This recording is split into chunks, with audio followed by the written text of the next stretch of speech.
Bandeko, bienvenue dans votre magazine Jeunesse Congolaise au Travail TV, présenté par Wabino Pierre Moulumba.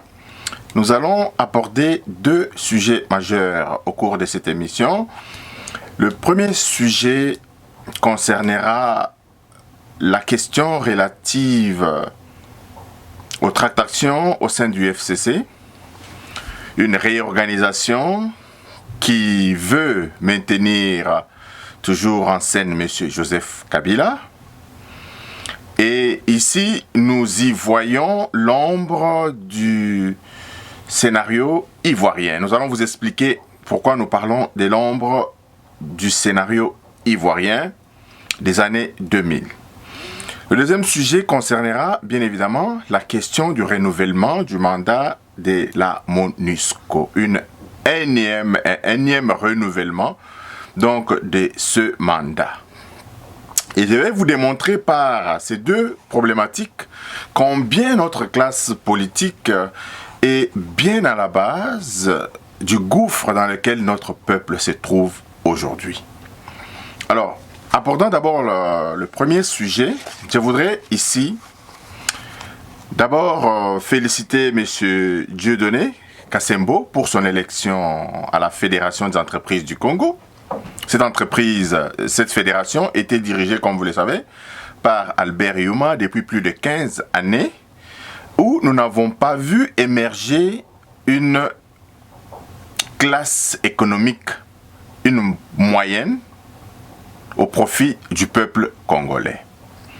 Les autres se sont enrichis à la République démocratique du Congo, mais les opérateurs économiques congolais n'ont pas du tout trouvé leur place dans leur espace économique.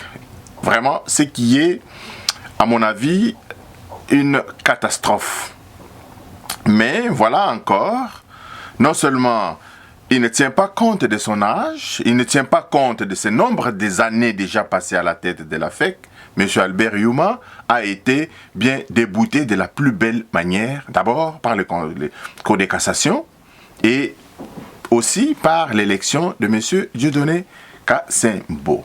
Et ça, c'est l'état des droits. Et là, je reviens à la question que le pasteur Mukuna se pose souvent. Oyo ya bisobana, oyo bazalaka na campus bakosala nini. Si les mêmes emplois sont toujours occupés par les vieilleries qui n'ont rien produit comme résultat dans l'assiette du Congolais. Le pays se meurt tous les jours et nous voyons toujours les mêmes têtes, des tristes mémoires figurer à la tête de nos entreprises, de nos ministères, les mêmes têtes. Et ceux qui finissent au campus, à l'ISTA, à l'ISC, ne trouvent pas du travail, ne s'insèrent pas dans... Donc, ce n'est pas seulement fait pour eux. Ça, c'est l'élection de M. Dieudonné Kassembo, c'est une très bonne chose pour notre jeunesse, ce qui peut augurer déjà des perspectives meilleures. Ici, Bandeko, il y avait d'abord un conflit d'intérêts. Comment est-ce que M. Youma, mandataire de l'État, au sein d'une entreprise à majorité étatique, pouvait représenter la Fédération des entreprises du Congo? Il y avait véritablement un conflit d'intérêts flagrant. Mais ceux qui donnent des leçons de respect des lois, des constitutions, aujourd'hui se sont tus pendant toutes ces années. Et aujourd'hui, on les voit ressurgir pour demander aux uns aux autres de respecter la constitution, de demander au président de la République, Félix-Antoine Tshisekedi, de respecter la constitution. Vraiment dommage. Une autre question que nous voudrons, Bandeko, élucider ici est celui de la réorganisation du FCC. Depuis qu'il est à Lubumbashi depuis le 11 décembre dernier, M. Kabila a été rejoint par un groupe de ses caciques, des personnalités qui ne tirent pas les leçons de ce qui se passe réellement dans notre cher et beau pays. M. Kabila ne veut pas s'effacer sur la scène politique congolaise. Nous demandons qu'il s'efface, non pas parce que nous le voulons, mais tout simplement parce que la constitution de notre pays a fait de M. Kabila sénateur à vie. On ne peut pas comprendre que le peuple congolais te confère un titre pour le représenter tous les Congolais, et que ces messieurs se retirent s'est soustrait donc à cette volonté du peuple congolais pour soutenir un groupuscule d'individus en leur donnant des directives de travailler contre la République. Donc, cette insuffisance de M. Kabila doit attirer l'attention de nos juristes pour voir dans quelle mesure ce monsieur peut être traduit en justice. Il vit avec l'argent du contribuable congolais. Il fait tout ce qu'il fait avec l'argent du contribuable congolais, mais il travaille contre les intérêts du contribuable congolais. Nous voudrons vraiment, Bandeko, que tous nos frères qui ont fait les droits puissent se saisir de ce cas de M. Kabila, qui est sénateur à vie et qui continue à exercer une emprise sur la scène politique en faveur d'un groupuscule d'individus qu'on appelle le FCC, qui est véritablement en déliquescence. Je vois les questions se poser ça et là. Oh, non. Moutou, à côté Union Sacrée, les gens sont revenus à leurs origines. Les gens sont revenus à leurs origines. Les gens ont compris que nous étions perdus. Ce qui moi na abongi, bakoki kokangelae, porte yanda kuna bangote. Batoyo, bakotite me bazonginde na Union Sacrée pour bassaler le peuple congolais. Moussala. Mais comme on le dit aussi, l'issue likolo ya l'issue, on sait que l'autre camp a toujours travaillé par les débauchages, par les trahisons, et ce sont les mêmes méthodes qu'ils voudraient bien vouloir insérer dans l'Union Sacrée. Mais ici, nous mettons en garde celui par qui le scandale arrivera. Nous mettons en garde aussi celui par qui la trahison s'introduira au sein de l'Union Sacrée. Nos lois doivent être élaborées de telle sorte que, comme le président de la République l'a dit, celui qui détourne l'argent destiné au salaire, au solde des militaires, soit considéré comme un criminel de guerre et que sa sentence soit véritablement exemplaire. De la même manière que ces gens qui trahissent la nation, et de la même manière, ces gens qui ont trahi la nation, qui sont allés s'allier avec d'autres pays pour attaquer la mère patrie, que tous ces gens ici soient punis de manière exemplaire pour que plus jamais au Congo, qu'il n'y ait des transhumances humaines, qu'il n'y ait plus de gens qui travaillent contre les intérêts de la République démocratique du Congo. Donc, nous voudrions aussi, Bandeko, à ce sujet, vous dire que nous avons dit comme Dengue Tuebisaki Bino na titre na biso, que ça risque de se produire Dengue et les Kanaki na Côte d'Ivoire. Vous vous rappelez, dans les années 2000, d'abord c'était en décembre 1999 où M. Robert Gay, de triste mémoire, paix à son âme, avait orchestré un coup d'État à la suite d'une question qui était sur la scène publique en Côte d'Ivoire. Bandeko Bolananga Malam Bolanda, histoire au Malamu, parce que je vous dis que ce qui se passe au Congo risque de se produire. Ce qui s'est passé en Côte d'Ivoire risque de se produire également au Congo. Donc M. Robert Gay, parce qu'il y avait une histoire de l'ivoirité, où M. Alassane Ouattara était considéré comme un étranger et ne pouvant pas occuper certaines fonctions, notamment la présidentielle, M. Ouattara avait été écarté par Bédié. Et Bédié a subi un coup d'État de M. Robert Gay. Il était général de l'armée. Et après l'accession de ce dernier au pouvoir, il déclara qu'il était venu pour balayer la maison. Mais en balayant la maison, Robert Gay est venu mettre la saleté qui était dehors dans la maison, qui était la Côte d'Ivoire. En quoi faisant, une année après, il a réorganisé une élection à laquelle il s'était autoproclamé président. Donc il avait perdu l'élection, c'est M. Gbagbo qui avait bel et bien gagné l'élection. Alors, Gay, s'étant proclamé président, il y a eu M. Gbagbo, qui se disait démocrate à l'époque, n'a pas recouru au cours des tribunaux, il a envoyé les militants dans la rue et M. Robert Gay avait été renversé. Laurent Gbagbo, année 2000, a été proclamé président de la Côte d'Ivoire. Il s'est installé au pouvoir, etc. Exactement comme ce qui s'est passé chez nous. Kabila, voyant que M. Félix Antoine Tshisekedi avait gagné les élections, a tout fait avec sa CENI pour tripatouiller et pouvoir gagner la majorité au Parlement. Pourquoi? Pour se maintenir toujours au pouvoir, pour avoir toujours une mainmise, une main sale mise sur les affaires de l'État congolais. Malheureusement, le renversement de la situation de la majorité a démontré que le peuple est revenu donc au bon sens. Les députés sont revenus au bon sentiment et au nationalisme. Alors, Bandeko, lorsque Laurent Gbagbo est arrivé au pouvoir, et Robert Gueye n'a pas cessé de mener des actions pour pouvoir déstabiliser M. Laurent Gbagbo, pour pouvoir le renverser. Il y avait des mouvements par-ci par-là, des tentatives de coup d'État par-ci par-là. Et il y a eu une dernière tentative de coup d'État, et lui-même, M. Robert Gueye, entre guillemets, étant investigateur de ces coups d'État, est parti se réfugier chez les prêtres, à la cathédrale, au centre-ville. Pour ceux qui connaissent Abidjan, M. Robert Gueye est parti se réfugier là-bas, et nuitamment, il voulait se déplacer, et il a été abattu par les agents de sécurité qui poursuivaient donc les mutins, etc.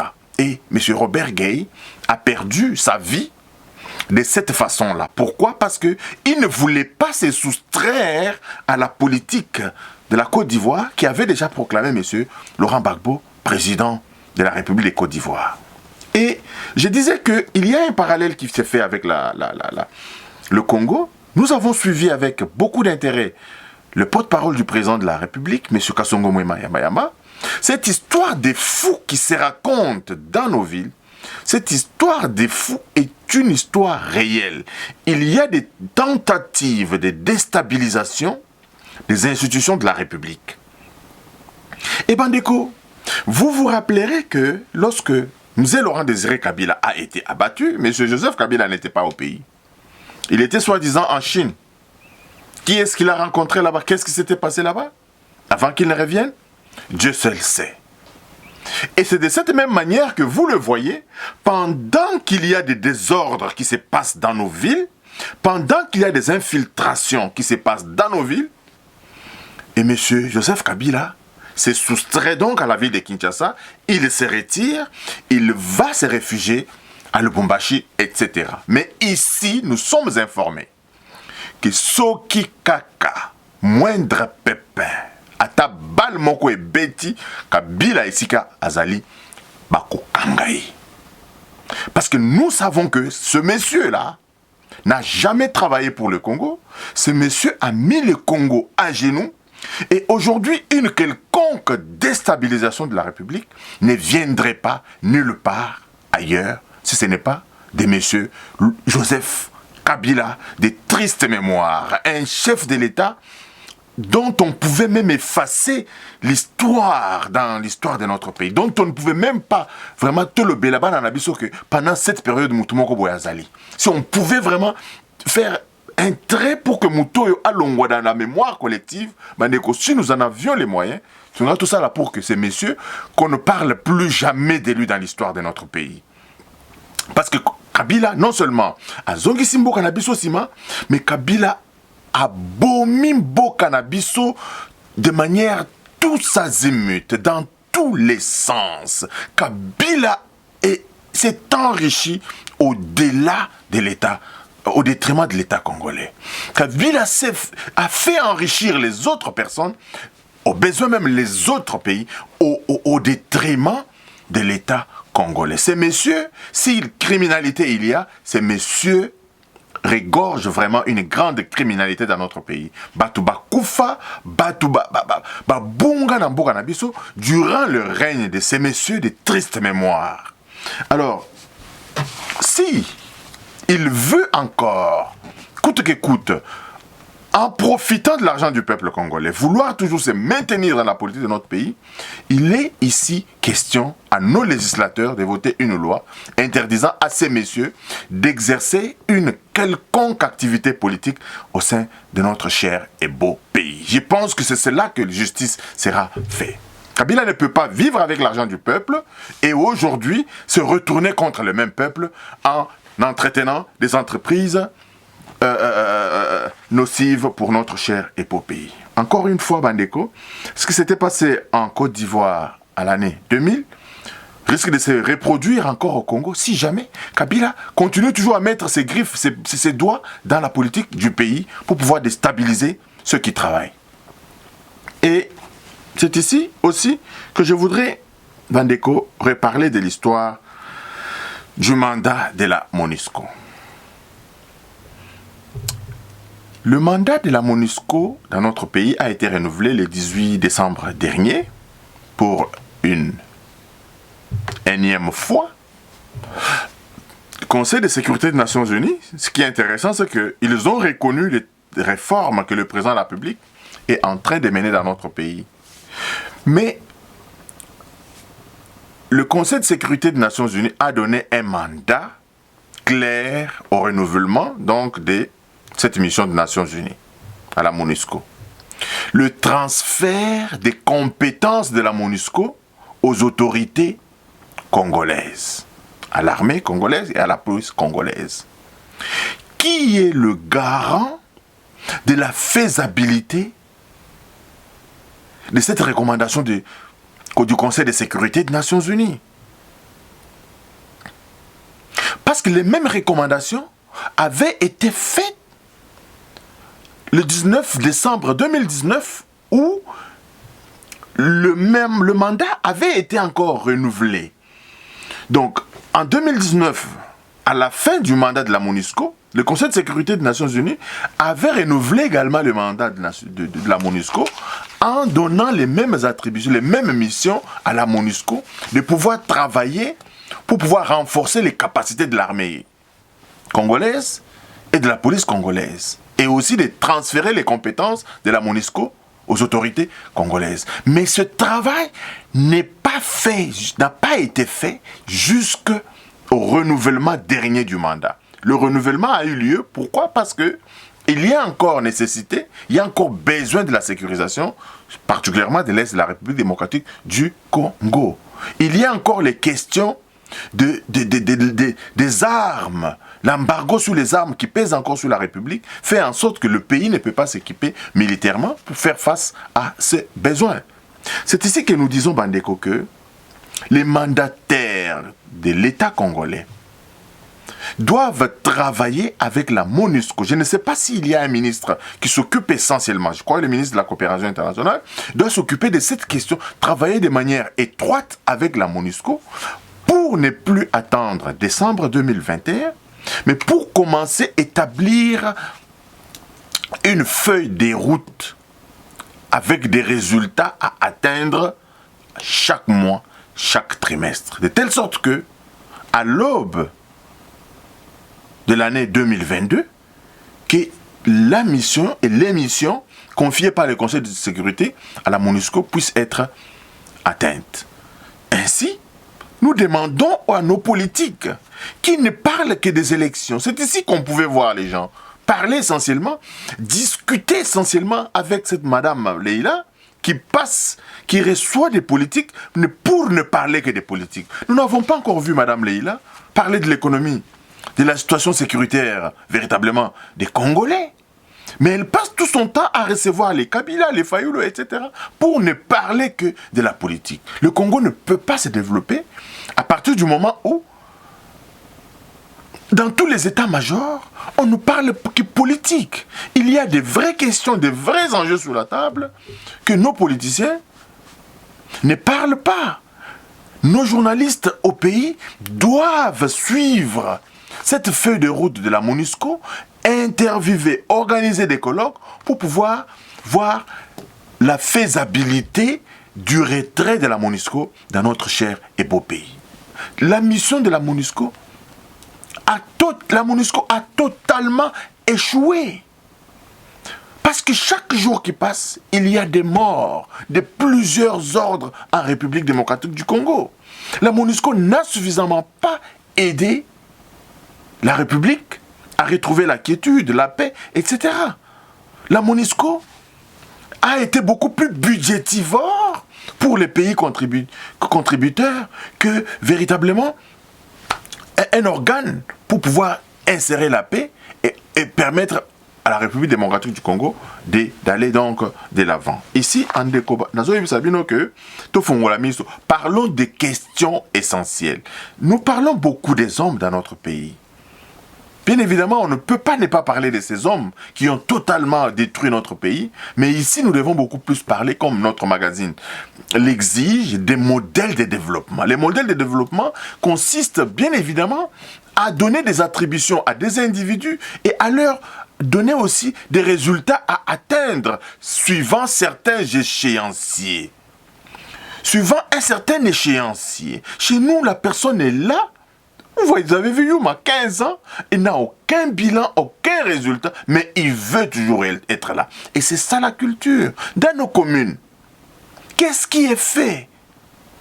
Quelle est l'échéance pour que nos communes soient réorganisées? Nous parlons tous les jours des débuts des boissons qui sont dans nos quartiers. C'est qui est véritablement une déstructuration des mœurs. Les églises dans les quartiers, les débits des boissons dans les quartiers. Et demain, vous voulez que le pays se développe. Ça ne se développera pas de cette façon-là. La réorganisation sociétale, dans toutes les communes. À Kinshasa, il y a 24 communes. Que fait quel est le résultat obtenu par chaque maire? Bisoba Congolais, nous avons cette culture de ne regarder qu'en haut. Boussoto, il n'y a même pas une petite organisation au niveau des communes, au niveau des avenues, au niveau des quartiers, pour ne fût-ce que nettoyer nos communes, rien que pour parler de cela.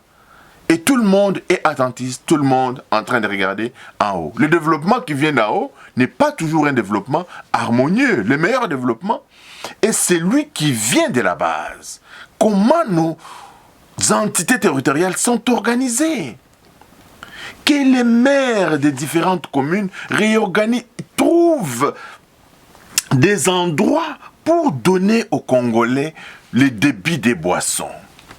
On ne peut pas trouver Banganda dans des quartiers résidentiels. Pandeko, tous ces gens voyagent, nous voyageons, nous allons ailleurs. Ça ne se passe pas comme ça. Je vous ai toujours parlé de Pasteur Ekofo qui a qualifié à l'époque du Congo d'un non-État. Le Congo est un non-État tout simplement parce que ce qui s'est fait au Congo, on ne peut pas comprendre qu'il y a un État dans ces territoires. Église Elongwana Babalabala dans des quartiers résidentiels, Balukela Bango Bisika. Et si on délocalise une église, il faut qu'aux alentours, qu'il n'y ait pas de résidences, des maisons résidentielles, pour que Bilokwana, et c'est la maquillée, une petite réorganisation sociétale fera de notre pays un grand pays. Mandeko, quand vous regardez les pays voisins, ce qui les rend forts, c'est la discipline et la réorganisation de notre société. Vous ne trouverez pas dans des églises, dans des quartiers au Rwanda.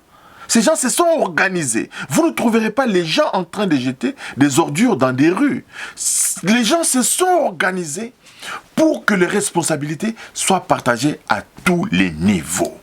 Nous avons des responsables dans notre pays, mais qui ne sont pas du tout redevables à ceux qui les ont placés là-bas, à tous les niveaux. Le président de la République ne peut pas seul rendre compte au peuple congolais. Donc encore une fois, Bandeko, main dans la main, la vigilance oblige, la capitale est infiltrée. Il faudra que chacun de nous, chacun des Congolais, azala keba, azala informateur, les services de police, botia ba numéro vert pour que pour signaler ce qui se passe dans nos avenues, dans nos quartiers. Vraiment, Bandeko, réorganisons notre pays pour que